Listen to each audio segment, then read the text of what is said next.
ஒரு காலத்தில் கடவுள்களின் அருள் போலிய கங்கை மிக அதிகமாக புவியில் இறங்கியாள்.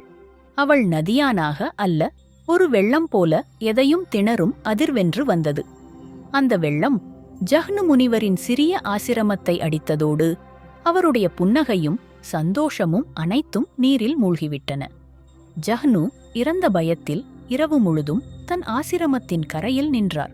அது ஒரு பொது விபத்து அல்ல, அது கங்கை நெறியோடு மீறி ஓடிய பலவீனத்தின் அடையாளம்.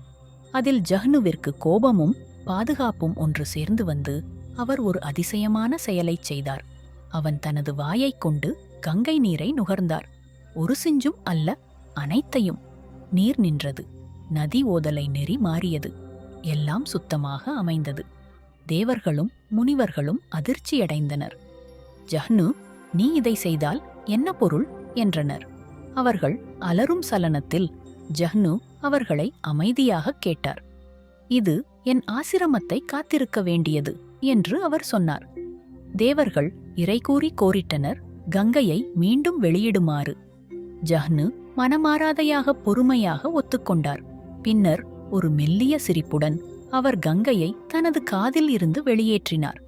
நீர் மெதுவாக தண்ணீராக தன்னிச்சையாக ஓடியது. தயாராகும் மக்கள் தியானமாய் திரும்பினர். கங்கை மீண்டும் தன் வழியை கடத்தினாள்.